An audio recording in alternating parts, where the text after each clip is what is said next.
जत्रा यात्रा तोंडावरती आली, खिशात रुपया नसायचा. आजही जुनी जाणती माणसे बाबा सगळा पायी प्रवास, खिशात रुपया नसायचा.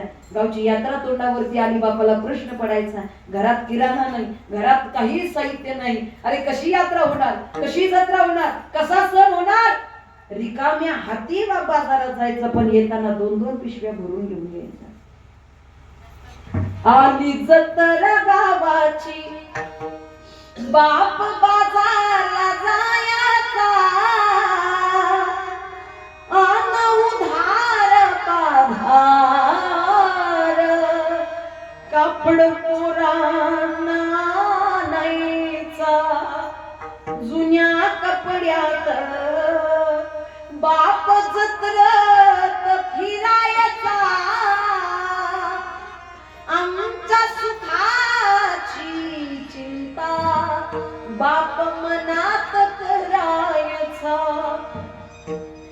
चूल पेटत नव्हती दिसा दिवस घराला. आज कितीतरी माता माऊल्यांना ते दिवस आठवतील. आज काही खाल्लं तर उद्या काय खावं हा प्रश्न पडायचा. आज पंचपक्वान्न नाही हो आपल्या समोर, किंमत नाही कळत आपल्याला त्या अन्नाची, किंमत नाही कळत आपल्याला पदार्थांची. विचारा या जुन्या माणसांना. चतकोर भाकर हल्ली तर चतकोर भाकरी समाधान वाटावं, त्याला चटणी नाही, त्याला इतर भाज्या नाही मिळायच्या, मीठ नव्हतं, तेल नव्हतं, कोरड्या भाकरी सुद्धा समाधान वाटून घ्यायचं.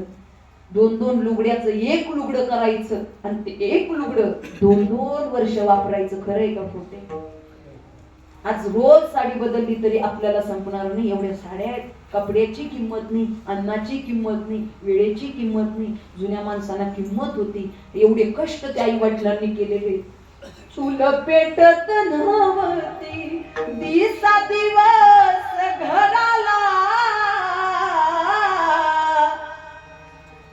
पायली भर दाण्यासाठी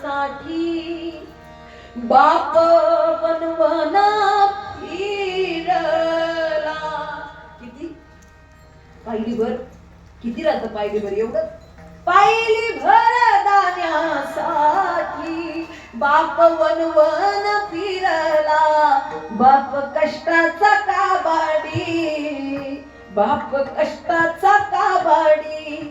प्रत्येकाला त्याचे कष्ट ध्यानात आले पाहिजेत आणि निश्चितच या स्वरूप आई वडिलांची सेवा करून ही तीर्थयात्रा जरी माणसानं केली तरी सुद्धा फार मोठं पुण्य. पायी तीर्थयात्रा मुखी रामनाम हाची माझा नियम सिद्धी. संतांच्या जीवनाचे काही नियम तुम्हाला सांगेन.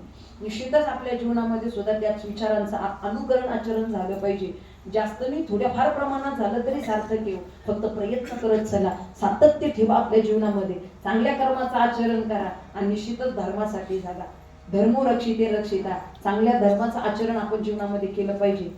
इतर परकीय धर्माचं आचरण करताना अभिमान वाटतो, पण आपल्या धर्माचं आचरण करताना मात्र अनेक शंका